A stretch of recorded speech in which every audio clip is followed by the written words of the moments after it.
नमस्कार, आप देख रहे हैं डीडी न्यूज। आपके साथ मैं हूं गौरव श्रीवास्तव। तो चलिए बुलेटिन की शुरुआत करते हैं और सबसे पहले नजर डालते हैं इस वक्त की हेडलाइंस पर।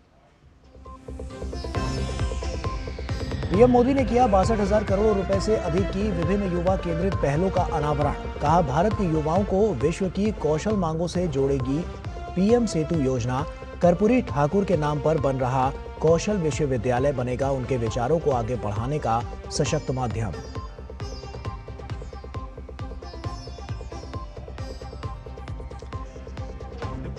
अगले साल मार्च तक देश से नक्सलवाद की विदाई तय।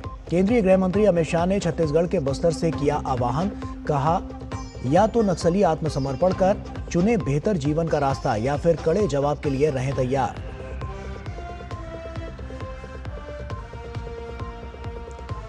छब्बीस 11 हमले पर पूर्व गृह मंत्री पी चिदंबरम के बाद मनीष तिवारी के बयान ने बढ़ाई कांग्रेस की मुसीबत। भाजपा का तीखा हमला।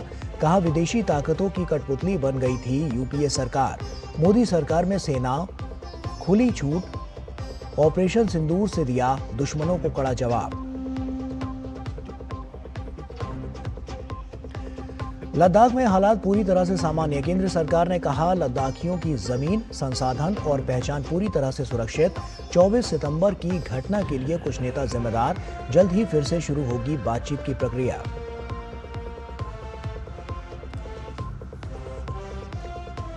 और भारत ने जीता Ahmedabad cricket test match. West Indies को पारी और 140 रन से हराया। 2 मैच की सीरीज में बनाई 1-0 की बढ़त।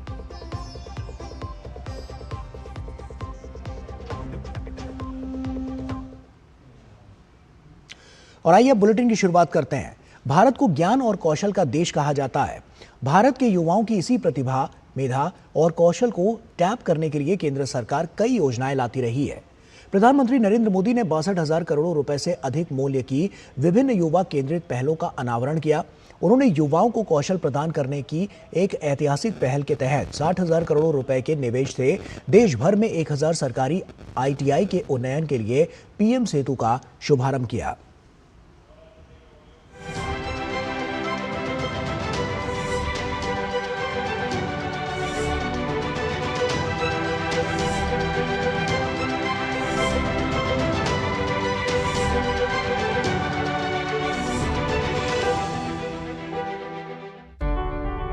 युवाओं को केंद्र में रखकर 62,000 करोड़ रुपए से अधिक की लागत वाली विभिन्न पहलों की शुरुआत ने राष्ट्र निर्माण में कौशल की भूमिका को रेखांकित किया है। औद्योगिक प्रशिक्षण संस्थानों आईटीआई के जरिए प्रधानमंत्री कौशल और रोजगार परिवर्तन पीएम सेतु का शुभारंभ दुनिया की कौशल आवश्यकताओं को भारत के साथ जोड़ने वाला साबित होगा। देश भर में हमारे 1,000 से ज्यादा आईटीआई इंस्टीट्यूशंस को इसका फायदा होगा। पीएम सेतु योजना के माध्यम से इन आईटीआईज को अपग्रेड किया जाएगा। यहां नई मशीनें आएगी, आधुनिक मशीनें आएगी। इंडस्ट्री के ट्रेनिंग एक्सपर्ट्स यहां आएंगे। कारुकलम भी आज की और फ्यूचर की डिमांड के हिसाब से अपग्रेड होगा। एक तरह से पीएम सेतु योजना दुनिया की स्किल डिमांड से भी भारत के युवाओं को जोड़ेगी। भारत को ज्ञान और कौशल का देश कहा जाता है। यही बौद्धिक शक्ति देश की सबसे बड़ी ताकत है। आज औद्योगिक प्रशिक्षण संस्थानों में करीब 170 ट्रेड्स में नौजवानों को प्रशिक्षित किया जा रहा है। इस साल 10 लाख से ज्यादा छात्र ऑल इंडिया ट्रेड टेस्ट में शामिल हुए। इनमें से 45 से ज्यादा सफल छात्रों को सम्मानित किया गया। देश के औद्योगिक प्रशिक्षण संस्थान बेहतरीन संस्थान तो हैं ही, ये आत्मनिर्भर भारत की वर्कशॉप भी हैं। थ्रू दिस कोर्स जो मैंने किया है पर्सनली कोपा, इस कोर्स के थ्रू हमें बहुत सारी अपॉर्चुनिटीज खुलेगी, लाइक जूनियर असिस्टेंट, काफ़ी सारी जो गवर्नमेंट जॉब्स भी होती है और प्राइवेट जॉब्स भी होती है। पीएम सेतु स्कीम तो बहुत ही एक आवश्यक स्कीम है, क्योंकि जैसे जैसे डेवलपमेंट बढ़ती जाती है वैसे वैसे ट्रांसफॉर्मेशन होता है, तो हमें नई नई टेक्नोलॉजीज़ की आवश्यकता पड़ती है। इसलिए पीएम सेतु इसी पर ज़्यादा फोकस करता है। ये पल मेरे लिए एकदम सपने जैसा था। मैंने कभी सोचा नहीं था कि मैं यहाँ तक आ सकती थी। और मुझे और मेरे घर वालों को, मेरे टीचर्स को, मेरे गांव वालों को, सबको मुझ पे बहुत गर्व हुआ है। मैं सपने में सोच नहीं था कि इस सर्टिफिकेट ITI पढ़ने के बाद माननीय प्रधानमंत्री जी के हाथों से ये सर्टिफिकेट मुझे ऑल इंडिया टॉपर का प्राप्त हो गया। गौरतलब है कि साल 2014 तक देश में 10,000 औद्योगिक प्रशिक्षण संस्थान बने थे, लेकिन बीते एक दशक में करीब 5,000 नए संस्थान बनाए गए हैं। आज और 10 साल बाद उद्योगों को किस तरह के कौशल की जरूरत होगी, इसके लिए ITI नेटवर्क को तैयार किया जा रहा है।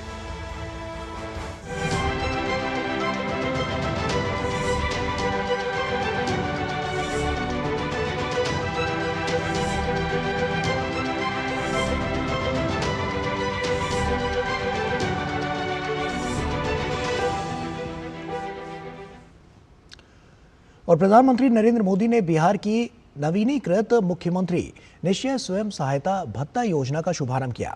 इससे 2 वर्षों के लिए 5 लाख स्नातकों को 1,000 रुपए का मासिक भत्ता मिलना सुनिश्चित होगा।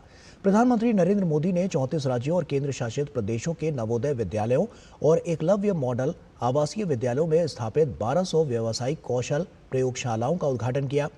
उन्होंने बिहार के 4 विश्वविद्यालयों में नई शैक्षणिक और अनुसंधान सुविधाओं की आधारशिला रखी और बिहटा में NIT पटना के नए परिसर को राष्ट्र को समर्पित किया।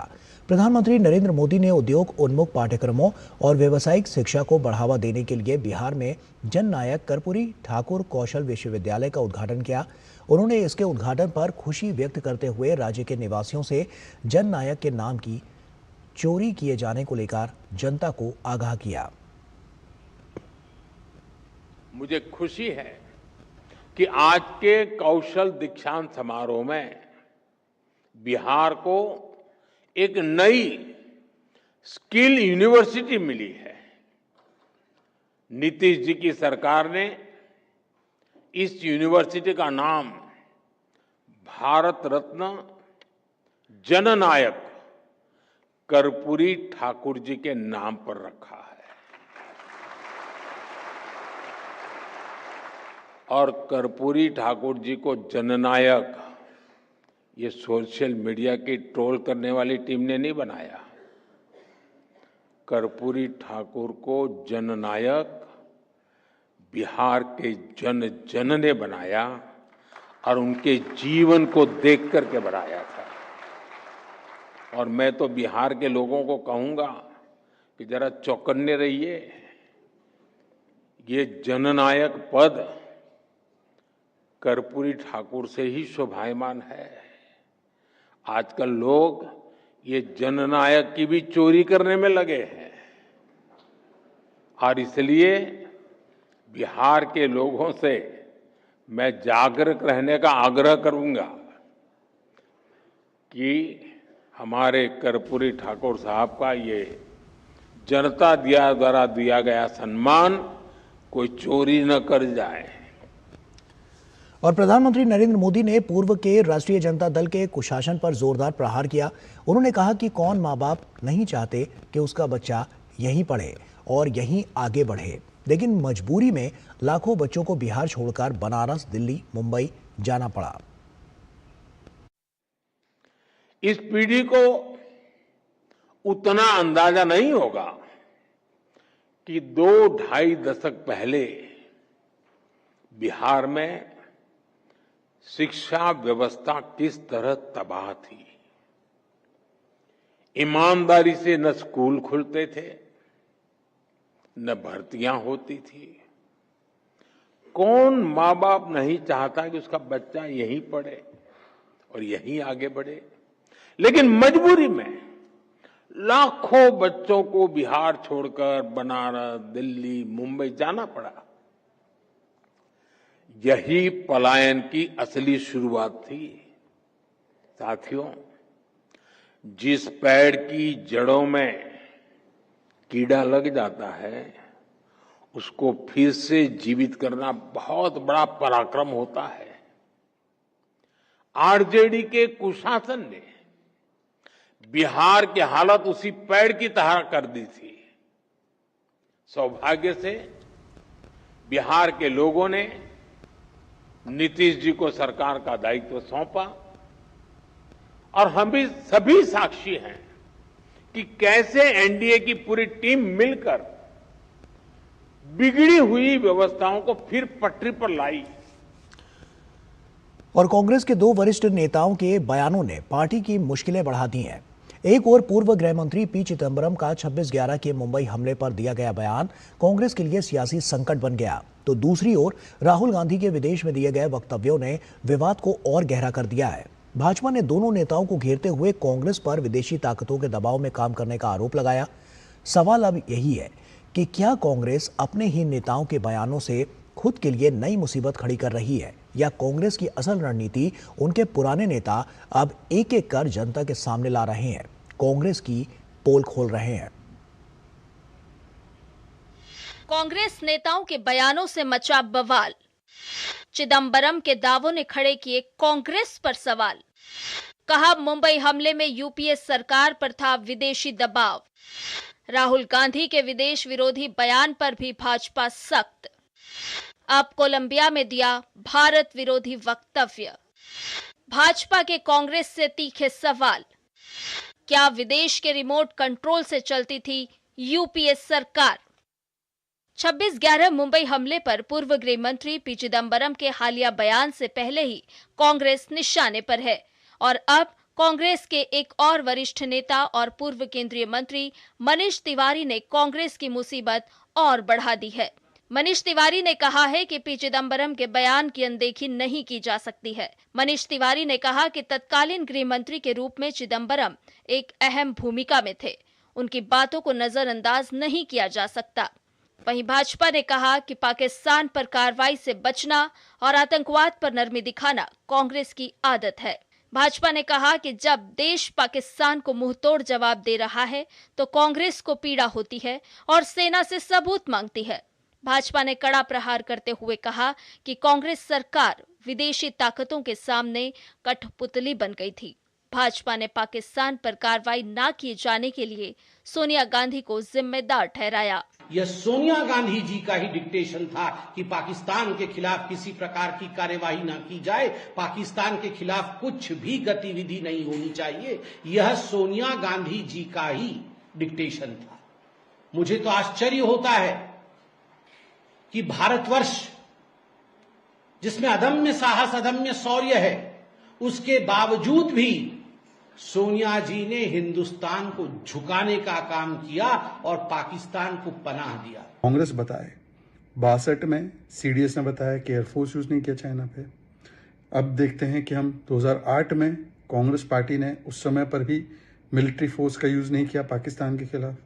बार बार आतंक के प्रति इस प्रकार से समझौता करना अपने हितों का और बार बार आतंक के लिए सॉफ्ट कॉर्नर रखना, ये दिखाता है कि कांग्रेस पार्टी एक तरफ सेना का अपमान करती है, पाकिस्तान को अपना भाईजान मानती है, इसलिए कार्रवाई नहीं करती है। चिदंबरम के बयान के अलावा हाल ही में कांग्रेस सांसद राहुल गांधी के कोलंबिया में दिए गए बयान को लेकर भी भाजपा हमलावर है। राहुल गांधी ने कोलंबिया में दिए एक भाषण में भारत की नीतियों और लोकतंत्र पर सवाल उठाए, जिसे भाजपा ने भारत विरोधी करार दिया। भाजपा ने कहा कि राहुल देश विरोधी शक्तियों के टूल बनते जा रहे हैं। विदेशी धरती से जो भारत के नेता प्रतिपक्ष हैं, वो 4 दिन से विदेशी धरती पर हैं एक देश में, और उनका केवल एक ही काम है, वो काम है जो बढ़ता हुआ विकास की तरफ अग्रसर भारत है उसको बदनाम करो। ऐसा पहली बार नहीं है जब विदेश में दिए गए राहुल गांधी के बयान से विवाद पैदा हुआ हो। इससे पहले भी विदेश की धरती पर अपने बयानों को लेकर राहुल गांधी घिरते आए हैं।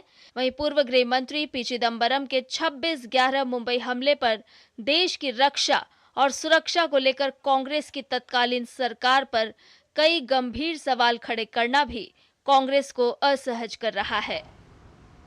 Bureau report, DD news.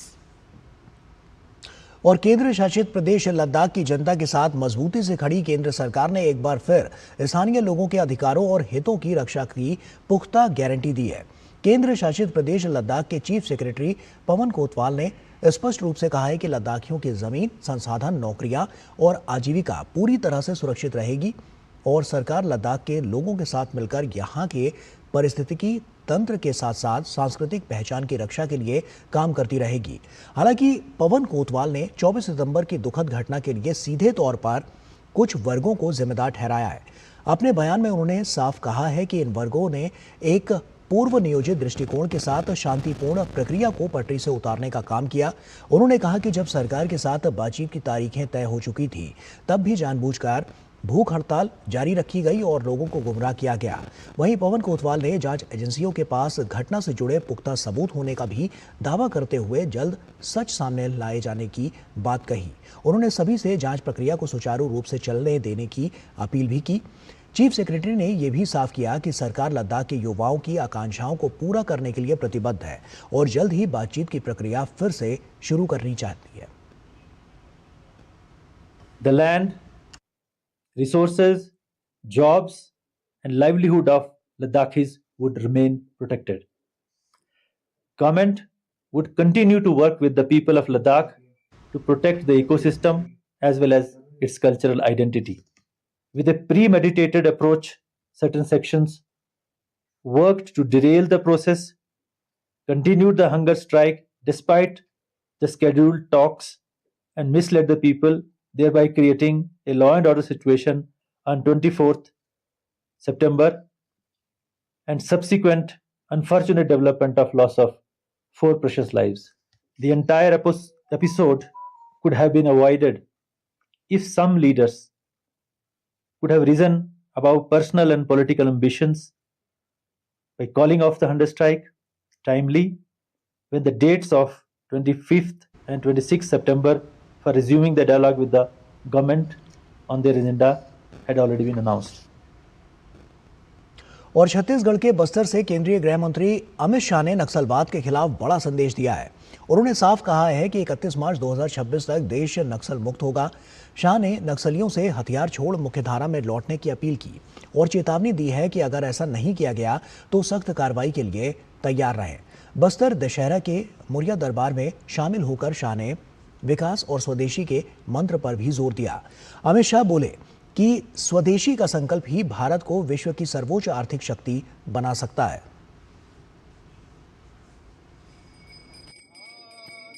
गृह मंत्री अमित शाह ने एक बार फिर दोहराया है कि अगले साल मार्च के अंत तक देश से नक्सलवाद की विदाई हो जाएगी। 2 दिन की छत्तीसगढ़ यात्रा पर पहुंचे अमित शाह ने सबसे पहले बस्तर में दंतेश्वरी मंदिर में देवी की पूजा अर्चना की। उसके बाद जगदलपुर के लालबाग मैदान में बस्तर दशहरा के मुरिया दरबार में शामिल हुए। इस दौरान छत्तीसगढ़ के मुख्यमंत्री विष्णुदेव साय समेत कई कैबिनेट मंत्री भी साथ रहे। इस मौके पर अमित शाह ने जनसभा को संबोधित भी किया। गृह मंत्री ने कहा कि सरकार का फोकस देश से नक्सलवाद को खत्म करना है। मार्च 2026 तक नक्सलवाद का अंत हो जाएगा। पूरा बस्तर विकास से महरूम रहा, विकास आप तक नहीं पहुंचा। इसका मूल कारण ये नक्सलवाद। मैं आज मोदी जी की ओर से आपको भरोसा दिलाना चाहता हूं कि 31 मार्च 2026 के बाद ये नक्सलवादी आपके विकास को नहीं रोक पाएंगे, आपके अधिकार को नहीं। गृह मंत्री ने एक बार फिर से नक्सलियों को मुख्य धारा में जोड़ने के लिए आह्वान किया। उन्होंने कहा कि सरकार रास्ता भटक चुके युवाओं और अपने साथियों से अपील करती है कि वो लोग नक्सलवाद का रास्ता छोड़कर आत्मसमर्पण करें।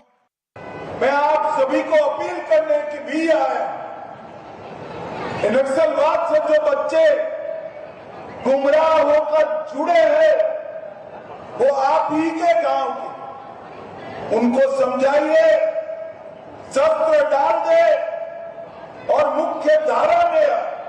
गृह मंत्री अमित शाह ने प्रधानमंत्री मोदी के स्वदेशी अपनाने के मंत्र को भी दोहराया। उन्होंने कहा कि स्वदेशी का संकल्प भारत को दुनिया की सर्वोच्च आर्थिक व्यवस्था बना सकता है। साथ ही जीएसटी सुधार की भी तारीफ की। मोदी जी ने सभी को कहा है, हर घर ने संकल्प लेना है कि मेरे घर में देश में बनी हुई चीजों का ही उपयोग होगा। अगर 140 करोड़ की आबादी स्वदेशी के संकल्प को आत्मसात करे तो हमारे भारत को दुनिया की सर्वोच्च आर्थिक व्यवस्था बनते कोई नहीं रोक सकता। मोदी जी ने जीएसटी में 395 चीजों पर टैक्स घटाकर एक बहुत बड़ी राहत देने का काम किया। गृह मंत्री ने अपने इस दौरे में स्पष्ट संदेश दिया कि या तो नक्सली आत्मसमर्पण कर बेहतर जीवन का रास्ता चुन लें या फिर सशस्त्र बल सीआरपीएफ और छत्तीसगढ़ पुलिस के कड़े जवाब के लिए तैयार रहें। Bureau report, DD news. और छत्तीसगढ़ के बाद केंद्रीय गृह एवं सहकारिता मंत्री अमित शाह गोवा पहुंचे। उन्होंने गोवा सरकार की माझे घर योजना व अन्य विकास कार्यों का लोकार्पण और शिलान्यास किया। माझे घर एक व्यापक योजना है जिसमें सरकारी और सामुदायिक स्वामित्व वाली भूमि पर स्थित घरों के नियमितीकरण समेत विभिन्न पहल शामिल है। माझे घर योजना गोवा सरकार की एक महत्वाकांक्षी पहल है जो लोगों को न सिर्फ कानूनी अधिकार देगी बल्कि सामाजिक और आर्थिक रूप से सशक्त भी बनाएगी।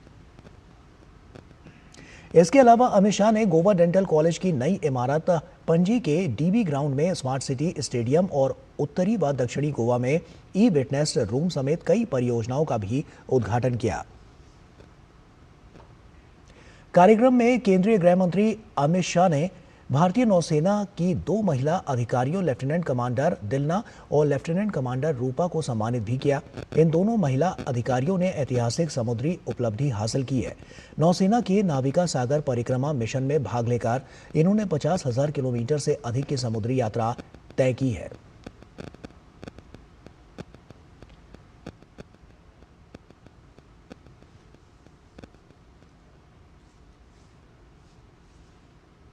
और इस अवसर पर केंद्रीय गृह मंत्री अमित शाह ने अपने संबोधन में कहा कि गोवा की सरकार कितनी संवेदनशील है। माझे घर योजना इस बात का प्रमाण है।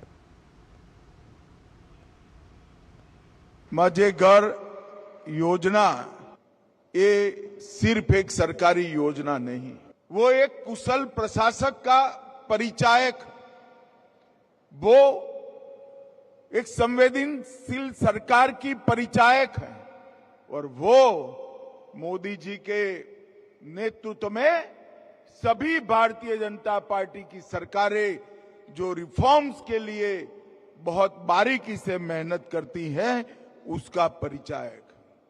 कई प्रकार के कानूनी चुंगाल में फंसे हुए लगभग 11 प्रकार की अलग अलग कानूनी चुंगाल में फंसे हुए गोवा के नागरिकों के अपने मकान का अधिकार देना और कल से वो कह पाएंगे कि ये घर मेरा घर है। और वहीं उन्होंने कहा कि विकसित गोवा की दिशा में 2452 करोड़ रुपए की 21 योजनाएं गोवा के विकास में बड़ी छलांग का काम करेंगी। 2452 करोड़ की 21 योजनाएं ये बहुत बड़ी गोवा के विकास में एक छलांग है। एनबीसीसी से जुड़ी 7 योजनाएं 1097 करोड़, पर्यटन विभाग से जुड़ी हुई 4 योजनाएं 472 करोड़, पुलिस आवास से जुड़ी हुई 2 योजनाएं 33 करोड़, विद्युत विभाग से जुड़ी हुई 2 योजनाएं 57 करोड़, स्वास्थ्य विभाग से जुड़ी हुई 4 योजनाएं 752 करोड़ और स्मार्ट सिटी और गोवा डेंटल कॉलेज की 2 परियोजनाएं 41 करोड़ के उसे आगे बढ़ रही है। ये सारे विकास के काम विकसित गोवा के दिशा में जा रहे हैं। केंद्रीय गृह मंत्री अमित शाह ने नए जीएसटी सुधारों के लिए प्रधानमंत्री मोदी को धन्यवाद देते हुए कहा कि इस वर्ष देशवासियों की दिवाली शुभ होने वाली है। नवरात्रि के पहले दिन ही मोदी जी ने 395 चीजों पर जीएसटी को 1/3 से ज्यादा कम कर देश की जनता को बहुत बड़ा फायदा पहुंचा। खाने पीने की सभी चीजें 0 टैक्स पर ले आए और रोजमर्रा के उपयोग की चीजें भी 5% टैक्स तक लेकर आए हैं।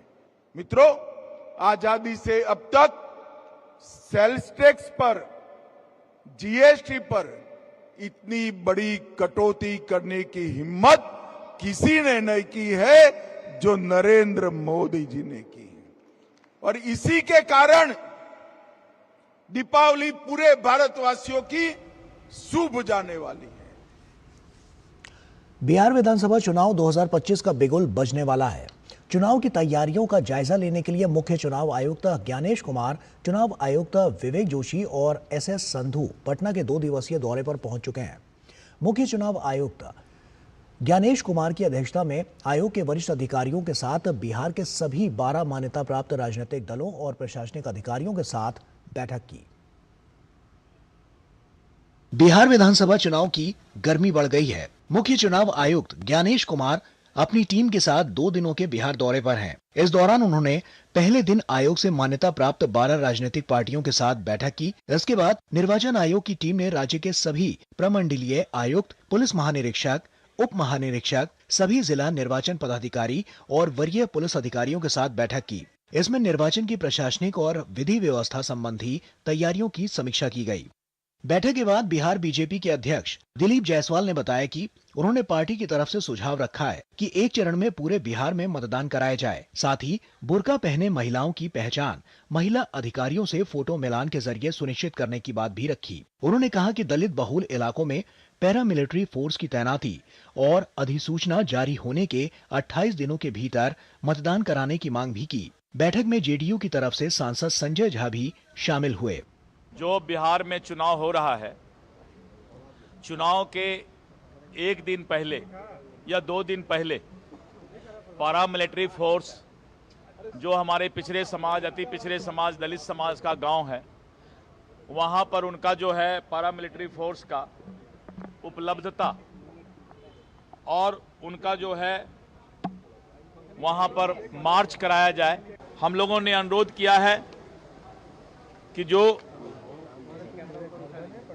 मतदान है 2 फेज तक में करवा लिया जाए। हम लोगों ने आग्रह किया है कि बिहार में 1 फेज में चुनाव, बिहार में लॉ एंड ऑर्डर, नक्सल कोई इशू नहीं है। एक दूसरा हम लोगों ने ये आग्रह किया इलेक्शन कमीशन को कि सब जगह बूथ पर पैरामिलिट्री फोर्स रहे, जो गरीब गुरबा को वोट देने में कोई दिक्कत नहीं हो। चुनाव आयोग के सामने आरजेडी ने संवेदनशील बूथों की सूची राजनीतिक दलों को भी उपलब्ध करवाने और फॉर्म 17 की पर्याप्त उपलब्धता सुनिश्चित करने की मांग की, जबकि भाकपा माले नेता कुमार परवेज ने दलित, अल्पसंख्यक और वंचित वर्ग के मतदाताओं के लिए चलंत मतदान केंद्र की व्यवस्था की मांग उठाई और 2 चरणों में चुनाव की वकालत की। बिहार में विधानसभा चुनाव से पहले राजनीतिक दलों ने अपनी अपनी रणनीतियों और सुझावों को चुनाव आयोग के सामने रखा। अब देखना होगा कि आयोग किन प्रस्तावों पर अमल करता है और चुनावी रूपरेखा किस तरह से तय होती है। Madhuresh Narayan, DD news, Patna. और बिहार विधानसभा चुनाव को लेकर हलचल तेज हो गई है। बिहार भाजपा चुनाव समिति की आज बैठक होने वाली थी और भाजपा प्रदेश मुख्यालय में पार्टी के प्रदेश अध्यक्ष दिलीप जायसवाल की अध्यक्षता में होने वाली इस बैठक में जिलेवार कोर ग्रुप से मिले प्रत्याशियों के नाम पर चुनाव समिति विचार विमर्श करेगी। कल भाजपा ने जिलेवार कोर ग्रुप के सदस्यों से रायशुमारी की थी। पहली बैठक में बिहार के चुनाव प्रभारी और केंद्रीय मंत्री धर्मेंद्र प्रधान, सह चुनाव प्रभारी सीआर पाटिल, साथ ही उत्तर प्रदेश के उप मुख्यमंत्री और सह प्रभारी केशव प्रसाद मौर्य की सहभागिता होगी। पार्टी की ओर से चुनाव समिति के सभी सदस्यों को सूचित कर दिया गया है। बैठक के उपरांत पार्टी सीटें भी चिन्हित कर लेगी और इसके साथ ही प्रत्याशियों के नाम की सूची आगे संसदीय बोर्ड भेजने की प्रक्रिया भी शुरू हो जाएगी। भाजपा चुनाव समिति की बैठक में पार्टी सिटिंग सीटों और सीटों में फेरबदल पर मंथन संबंधित एजेंडा प्रस्तावित है। बरेली की बात करें तो बरेली नगर निगम द्वारा सैलानी मार्केट में दुकानों के बाहर अवैध अतिक्रमण हटाया गया। बरेली के नगर आयुक्त संजीव कुमार मौर्य ने बताया है कि नगर निगम सड़कों और नालियों पर अस्थायी अतिक्रमण हटाने के लिए अलग अलग समय पर अलग अलग जगहों पर अभियान चलाता है। इसी क्रम में शनिवार को सैलानी मार्केट में अवैध अतिक्रमण के खिलाफ अभियान चलाया गया ताकि ट्रैफिक की समस्या का समाधान हो सके।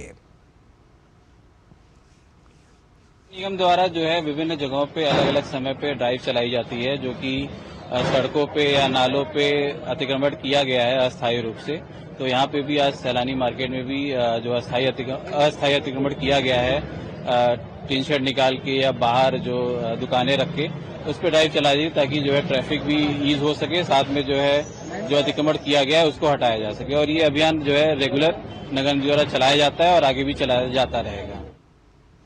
और केंद्रीय वाणिज्य मंत्री पीयूष गोयल ने साब चेयरमैन मार्क्स वॉलबर्गर, EQT एशिया के अध्यक्ष जीन सलाटा और EQT प्राइवेट कैपिटल एशिया के दक्षिण और दक्षिण पूर्व एशिया के अध्यक्ष और पार्टनर जिमी महंती के साथ बैठक की।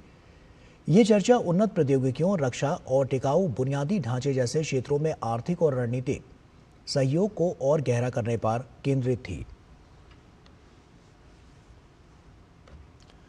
केंद्रीय कृषि मंत्री शिवराज सिंह चौहान पटना के दौरे पर हैं और इस दौरान केंद्रीय कृषि मंत्री ने मखाना महोत्सव का उद्घाटन किया और रबी कार्यशाला और कृषि सलाहकार संवाद कार्यक्रम में भी शामिल हुए। अपने दौरे के दौरान उन्होंने किसान क्रेडिट कार्ड, नवाचार और कृषि योजनाओं पर चर्चा के साथ ही बिहार के किसानों की उत्पादकता बढ़ाने की विशेष रणनीतियों पर चर्चा की। केंद्रीय कृषि मंत्री शिवराज सिंह चौहान ने कहा कि केंद्र सरकार बिहार में मखाना उत्पादन को बढ़ावा देने के लिए उन्नत बीज, नई तकनीक और मखाना प्रोसेसिंग पर किसानों को सहयोग कर रही है।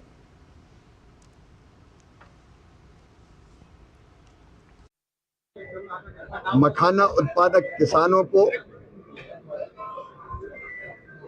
उत्पादन उनका बढ़े, इसलिए उत्पादन बढ़ाने के लिए, मखाने के उत्पादन की लागत घटाने के लिए, नए बीजों के अनुसंधान के लिए, ऐसे बीज जिनमें उत्पादन ज्यादा हो, ऐसे बीज जिसको जब बेल लगाएं तो उसमें कांटे ना हो, ऐसी बेल जो 3 फीट पानी में ही हो जाए ताकि डूब के उसमें ना लगाना पड़े और डूब के बीज ना निकालना पड़े। तो एक बीज के क्षेत्र में अनुसंधान और रिसर्च वो करने में मखाना बोर्ड कोई कसर नहीं छोड़ेगा। कई नई किस्में हम विकसित करने का काम कर रहे हैं। मखाना निकले आसानी से, उसके लिए मैकेनाइजेशन की जरूरत, पॉपिंग के लिए भी मैकेनाइजेशन की जरूरत। और भारतीय विशिष्ट पहचान प्राधिकरण ने जनहित में बड़ा निर्णय लेते हुए अनिवार्य बायोमेट्रिक अपडेट पर लगने वाले सभी शुल्क माफ कर दिए हैं। इस कदम से देश भर में लगभग 6 करोड़ बच्चों को सीधा लाभ मिलने की उम्मीद है। ये छूट 1 अक्टूबर 2025 से लागू हो चुकी है और 1 वर्ष तक मान्य रहेगी। आधार नामांकन में 5 वर्ष की आयु पूरी करने पर बच्चों के बायोमेट्रिक्स का अपडेट अनिवार्य होता है और इसी तरह 15 वर्ष की आयु पर दूसरा बायोमेट्रिक अपडेट जरूरी है। अब ये दोनों अपडेट निःशुल्क उपलब्ध रहेंगे। इस फैसले से स्कूल प्रवेश, परीक्षाओं के लिए पंजीकरण, छात्रवृत्ति योजनाओं और DBT जैसी सेवाओं का लाभ बच्चों को सहज रूप से मिल सकेगा। UIDAI ने माता-पिता और अभिभावकों से अपील की है कि वे अपने बच्चों के बायोमेट्रिक्स समय पर अपडेट कराकर इस सुविधा का लाभ उठाएं। अरुणाचल प्रदेश की सियांग यमने घाटी में 3 दिनों से लापता पर्यटक उमा शंकर का शव बरामद कर लिया गया है। 32 वर्षीय उमा शंकर बिहार के रहने वाले थे और अपने दोस्तों के साथ अरुणाचल प्रदेश घूमने आए थे। इस दौरान वे सैर करते हुए पोंगिंग व्यू पॉइंट से खाई में गिर गए थे। हादसे के बाद से ही उनके लिए निरंतर खोज और बचाव अभियान चलाया जा रहा था। इस अभियान में स्थानीय प्रशासन के साथ NDRF, SDRF और स्थानीय स्वयंसेवक भी लगे हुए थे। इस दौरान उमा शंकर का शव लगभग 160 से 170 मीटर नीचे एक पेड़ की टहनी पर अटका हुआ पाया गया। मृतक उमा शंकर के सिर और हाथ में फ्रैक्चर सहित गंभीर चोटें आईं, जिससे उनकी मृत्यु हो गई।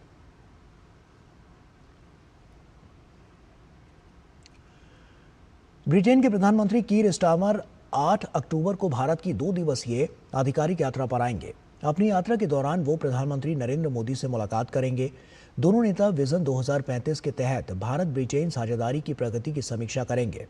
इस रोड मैप में व्यापार, निवेश, प्रौद्योगिकी, रक्षा, जलवायु, ऊर्जा, स्वास्थ्य, शिक्षा और लोगों के बीच संबंधों को सुदृढ़ बनाने पर फोकस है। मुलाकात में व्यापक आर्थिक और व्यापार समझौते पर भी चर्चा होगी, जिसे भविष्य की आर्थिक साझेदारी का आधार माना जा रहा है। इसके अतिरिक्त दोनों नेता मुंबई में होने वाले ग्लोबल फिनटेक फेस्ट के 6ठे संस्करण में शिरकत करेंगे और वहां उद्योग विशेषज्ञों, नीति निर्माताओं और नव प्रवर्तकों से संवाद करेंगे। दशहरे के पावन अवसर पर उत्तर प्रदेश के सुल्तानपुर में 67वां ऐतिहासिक दुर्गा पूजा मेले की धूमधाम से उसे शुरुआत की गई और पूरे जिले में श्रद्धालुओं की भारी भीड़ उमड़ पड़ी है। हर ओर देवी भक्ति की गूंज सुनाई दे रही है।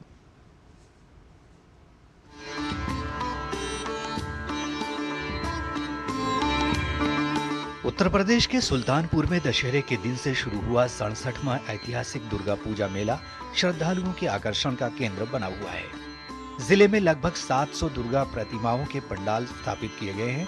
मेले में आरएसएस जनशताब्दी और महाकुंभ थीम पर सजाया गया पंडाल श्रद्धालुओं को विशेष रूप से अपनी ओर खींच रहा है। सुल्तानपुर की दुर्गा पूजा सन 1959 से मनाई जा रही है और सबसे खूबसूरत बात यहाँ की सबसे अच्छाई ये है कि ये हिंदू मुस्लिम एकता की पहचान है दुर्गा पूजा। यहाँ व्यापारी वर्ग और क्या कहते हैं हिंदू मुस्लिम सिख ईसाई सारे लोग आपसी सद्भाव के साथ मिलजुल कर इस त्योहार को मनाते हैं। धार्मिक आस्था और कला का अद्भुत संगम माने जाने वाले इस ऐतिहासिक दुर्गा पूजा मेले की शुरुआत वर्ष 1958 में बिहार के सिवान जिले से आए भिखारी लाल सोनी द्वारा की गई थी, जो आज भी शरद पूर्णिमा के दिन विसर्जन के साथ संपन्न होती है। 67 वर्षों से बिना रुके जारी ये परंपरा अब सुल्तानपुर जिले की धार्मिक पहचान बन चुकी है। हमारे नाना जी इसको सर्वप्रथम सुल्तानपुर में रखा गया 1959 में। पहले ये माता जी का जो प्रतिमा बनता था हमारे बुजुर्ग लोग हमारे परिवार के लोग खुद बनाते थे, लगभग 10 साल बनाए हैं। उसके बाद धीरे धीरे इस परंपरा को थोड़ा सुल्तानपुर के लिए अलग करने के लिए यहाँ पे जो है इस मेले को बाद में स्टार्ट किया गया। मेला आयोजन समिति के अनुसार 7 अक्टूबर को 36 घंटे तक चलने वाली विशाल दुर्गा शोभा यात्रा निकाली जाएगी। ये यात्रा विभिन्न मार्गों से होते हुए गोमती नदी तट तक पहुंचेगी, जहां दुर्गा प्रतिमाओं के विसर्जन का भव्य आयोजन किया जाएगा। नवरात्र के 9वीं के दिन से शुरुआत होती है और पूर्णिमा के दिन इसका विसर्जन होता है, जिसमें सुल्तानपुर के हिंदू मुस्लिम सभी जातियां बढ़ चढ़ के हिस्सा लेती हैं। दुर्गा पूजा महोत्सव के दौरान सुरक्षा व्यवस्था को लेकर प्रशासन ने कड़े इंतजाम किए हैं। पूरे मेला क्षेत्र को 3 जोन और 9 सेक्टरों में बांटा गया है, जहां मजिस्ट्रेट स्तर के अधिकारी तैनात हैं। पूरे मेला क्षेत्र को सीसीटीवी कैमरों और ड्रोन कैमरों की मदद से मॉनिटर किया जा रहा है। लालों में खासतौर से जो मां के विसर्जन की कार्यक्रम है वो पूरी तरह से अच्छी तरह से संपन्न हो, इसके लिए जगह जगह पर सीसीटीवी कैमरे ड्रोन के माध्यम से निगरानी भी करते रहेंगे और जो अफवाह फैलाने वाले या सोशल मीडिया पर खुराफात करने वाले लोग हैं उन पर सतर्क पेट्रोलिंग जो सोशल मीडिया प्लेटफॉर्म पर पेट्रोलिंग है वो लगातार रहेगी, ताकि अगर किसी ने कोई कुत्सित योजना या कुत्सित कार्यक्रम किए तो उन पर हम कठोर कार्रवाई कर सकें। सुल्तानपुर का ये दुर्गा पूजा मेला अब केवल धार्मिक आयोजन नहीं बल्कि सामाजिक और सांस्कृतिक एकता का प्रतीक बन चुका है। परंपरा, सुरक्षा और भक्ति के अद्भुत संगम के साथ ये मेला न केवल जिले बल्कि पूरे पूर्वांचल का गौरव बन गया है।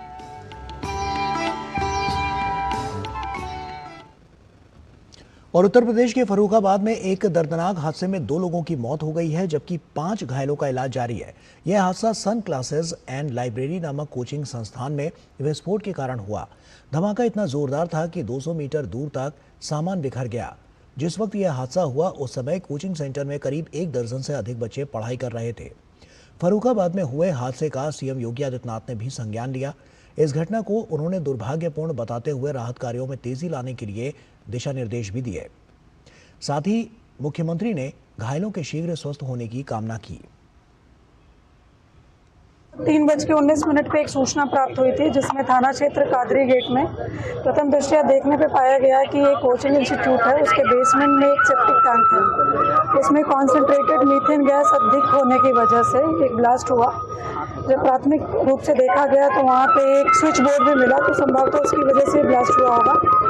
इस पूरे घटना में अब तक 7 लोग इंजर्ड थे, 2 लोगों की मृत्यु इसमें हो चुकी है, 5 लोगों का इलाज चल रहा है।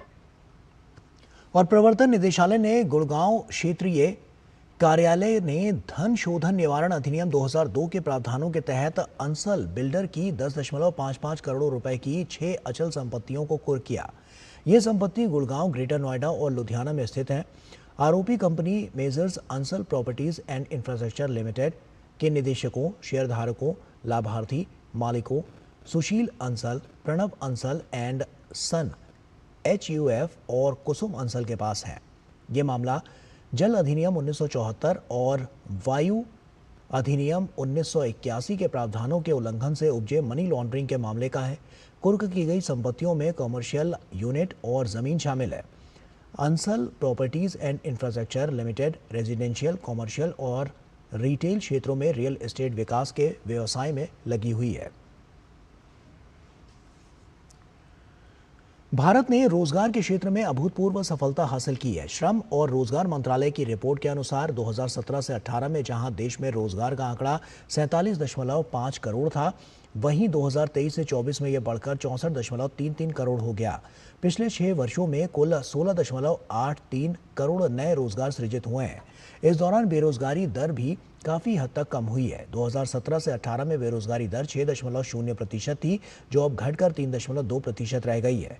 खास बात यह है कि पिछले 7 वर्षों में लगभग 1.56 करोड़ महिलाएं भी औपचारिक कार्यबल का हिस्सा बनी हैं, जो महिला सशक्तिकरण की दिशा में बड़ा कदम है। अपने जनसांख्यिकी लाभांश के कारण भारत उन देशों में शामिल है जो आने वाले वर्ष में लगभग 2/3 नए कार्यबल की आपूर्ति करेंगे। विश्व आर्थिक मंच की फ्यूचर ऑफ जॉब्स रिपोर्ट 2025 के अनुसार भारत आने वाले समय में वैश्विक रोजगार वृद्धि का प्रमुख केंद्र होगा। आर्थिक विकास केवल GDP से नहीं मापा जा सकता, बल्कि रोजगार के आंकड़े भी विकास की सही तस्वीर प्रस्तुत करते हैं। रोजगार की बढ़ोतरी से न केवल अर्थव्यवस्था मजबूत होती है, बल्कि उपभोग में वृद्धि, सामाजिक स्थिरता और जीवन स्तर में सुधार भी आता है। सरकार की युवाओं पर केंद्रित नीतियों और विकसित भारत विजन के कारण ये उपलब्धि संभव हुई है।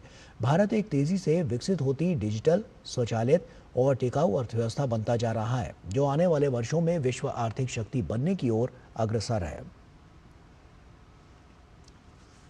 साइबर अपराधों के खिलाफ बड़ी कार्रवाई करते हुए CBI ने दिल्ली, NCR, हैदराबाद और बेंगलुरु में 7 जगहों पर एक साथ छापेमारी की, जिसमें महत्वपूर्ण डिजिटल साक्ष्य और वित्तीय रिकॉर्ड बरामद हुए हैं।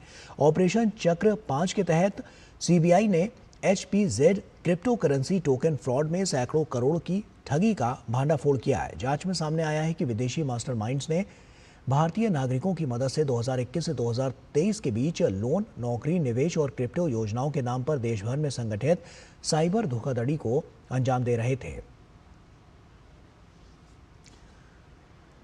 GST सुधारों के सकारात्मक प्रभाव अब साफ साफ दिखाई देने लगे हैं। GST सुधारों ने भारत की विकास गाथा को गति देने और गरीब तथा मध्यम वर्ग को राहत पहुंचाने में महत्वपूर्ण भूमिका निभाई है। देखिए मारुति सुजुकी के वरिष्ठ कार्यकारी निदेशक राहुल भारती के साथ DD न्यूज संवाददाता शुभेंदु घोष की ये खास बातचीत।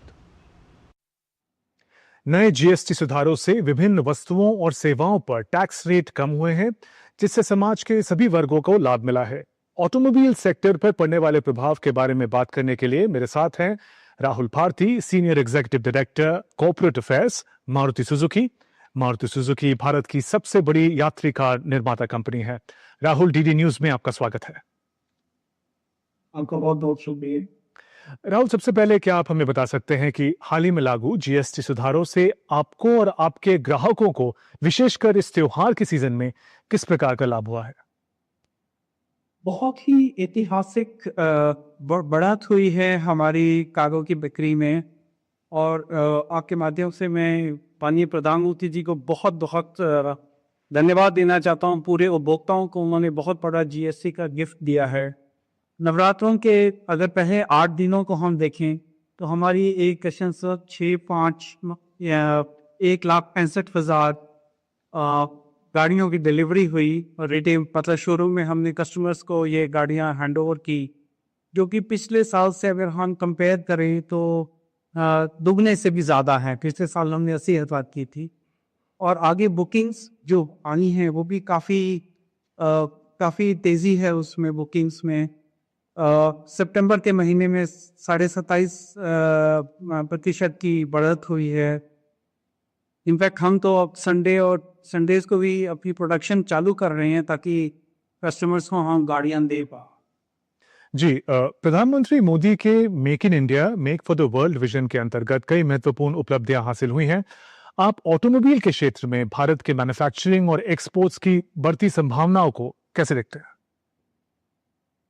Make in India make for the world बहुत ही स्ट्रेटेजिक डायरेक्शन है मोदी जी की, और इसका बहुत फायदा होगा हमारी इकोनॉमी को।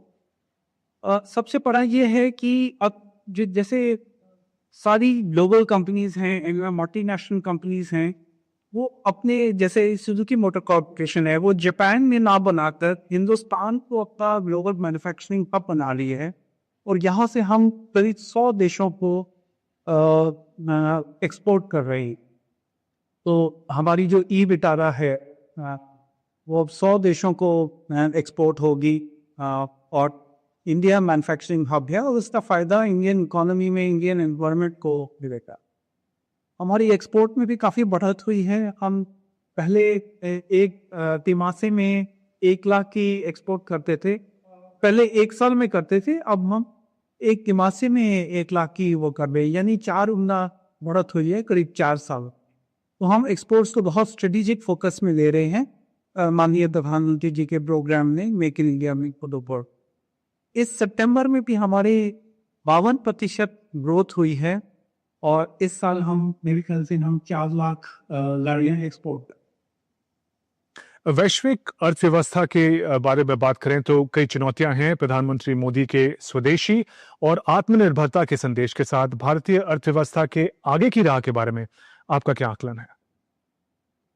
मुझे ऐसा लगता है कि पूरे विश्व में एक भारत ही है जो एक बड़ी अर्थव्यवस्था है, और बड़ी अच्छी दर पे उसकी बढ़त हो रही है, ग्रोथ हो रही है, और ये बहुत ही हिंदुस्तानियों के लिए बहुत खुशी का मौका है, क्योंकि बाकी वर्ल्ड में हम अलग अलग जगह देखें, अलग अर्थव्यवस्था में कई चैलेंजेस हैं, और इन चैलेंजेस को दूर करने के लिए लोगों ने टैरिफ वॉर्स किए हैं, हर तरीके की नीतियां अपना रहे हैं जो उनको फायदा दे या ना दे। लेकिन भारत का इस समय काफ़ी मजबूत अर्थव्यवस्था लग रही है। 6.8% की GDP ग्रोथ रेट का अब वो हुआ है, जो कि मेरे ख्याल से पूरे विश्व में इस स्केल पे कोई भी देश यहाँ तक भी पहुँच पा रहा हो। राहुल भारती, DD न्यूज से बात करने के लिए आपका धन्यवाद। शुक्रिया। और आइए आगे बढ़ते हैं। देश के हर नागरिक की बचत अब और सुरक्षित हाथों में है। केंद्रीय वित्त मंत्री निर्मला सीतारमण ने आज गांधी नगर से आपकी पूंजी आपका अधिकार नामक राष्ट्रव्यापी अभियान की शुरुआत की।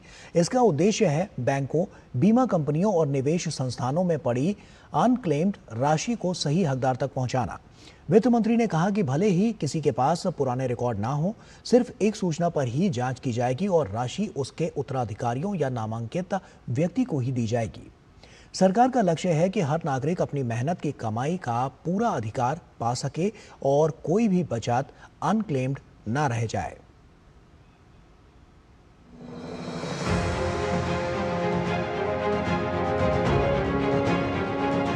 अब जानकारी की कमी या पुराने रिकॉर्ड के कारण अनक्लेम्ड रह गई राशि आसानी से खोजी जा सकेगी। केंद्रीय वित्त मंत्री निर्मला सीतारमण ने गुजरात के गांधीनगर में बैंकों के पास रहने वाली अनक्लेम्ड पूंजी के अधिग्रहण के लिए 3 माह के राष्ट्रव्यापी जागरूकता अभियान आपकी पूंजी आपका अधिकार का शुभारंभ किया। इस अभियान का उद्देश्य लोगों को बीमा claim, bank deposit, dividend share और म्यूचुअल फंड जैसे अनक्लेम्ड फाइनेंशियल एसेट्स को प्राप्त करने में मदद करना है। वित्त मंत्री निर्मला सीतारमण ने कहा कि प्रधानमंत्री नरेंद्र मोदी के नेतृत्व में देश के हर नागरिक की पूंजी सुरक्षित है। The rightful owners and claimants of those funds and hand the money over to them. It is their money. The RBI has created the Udgam portal. So it is moving from one unclaimed area to another area which is holding this unclaimed deposit and remains there passively.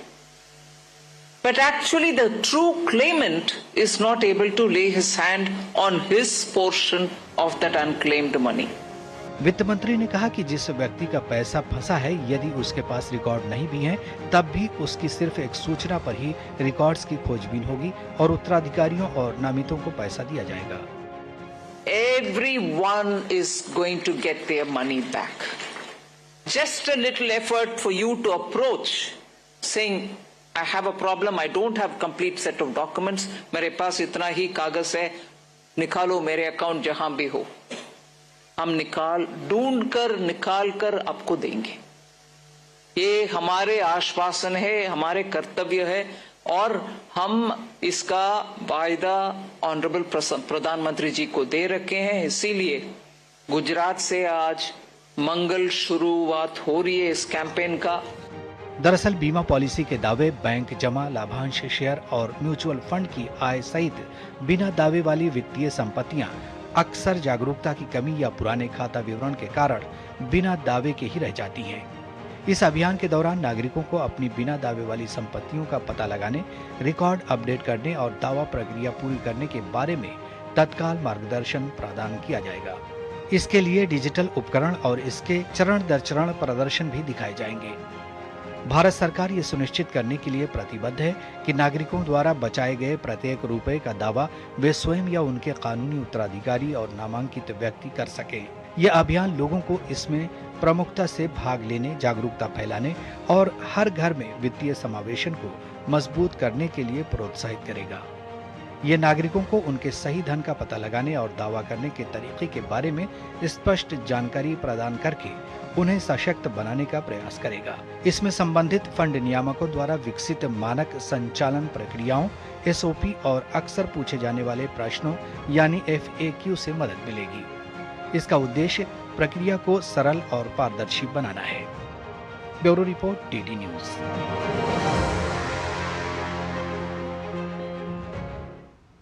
और दिल्ली के मोती बाग में Manaswini ladies club ने आज से 2 दिवसीय दीपोत्सव मेले का आयोजन किया है। क्या कुछ खास है इस मेले में, देखिए DD न्यूज की संवाददाता डॉक्टर सुयश शर्मा की ये खास रिपोर्ट। दिल्ली के न्यू मोती बाग में मनस्विनी क्लब द्वारा आयोजित 2 दिवसीय दीपोत्सव मेला आज पूरे उत्साह के साथ शुरू हो गया। मेले का शुभारंभ मशहूर फिल्म डायरेक्टर मुजफ्फर अली और पंडित रतन मोहन शर्मा की मधुर शास्त्रीय बंदिशों से हुआ, जिसने उपस्थित दर्शकों को मंत्रमुग्ध कर दिया। It's very beautiful. I think it's a great effort, and these ladies are not just homemakers; they are nation builders. Diwali आने वाली है और ये जो एक हवेली संगीत का एक पद है, देखो ये नदीपन की सुंदराई। इस दीपोत्सव मेले की खास बात ये है कि इसमें केवल मनोरंजन ही नहीं बल्कि देश भर से आए आर्टिजन्स और स्वयंसेवी संस्थाओं की भी भागीदारी है। CRPF, BSF, ITBP और दिल्ली पुलिस की वेलफेयर सोसाइटी ने भी अपने स्टॉल्स लगाए हैं, जिनमें हस्त निर्मित और स्वदेशी उत्पादों की भरमार नजर आ रही है। सरकार अच्छी तरीका से गरीब आदमी को उठा रही है। देश के अलग अलग राज्यों से आई इन कलाकारों की मेहनत और प्रतिभा उनके उत्पादों में साफ झलक रही है, चाहे वो मिट्टी के दिए हों, हैंडमेड सजावटी सामान हो या पारंपरिक वस्त्र। कैसा रिस्पांस आपको मार्केट से? मैम बहुत अच्छा रिस्पांस मिला है।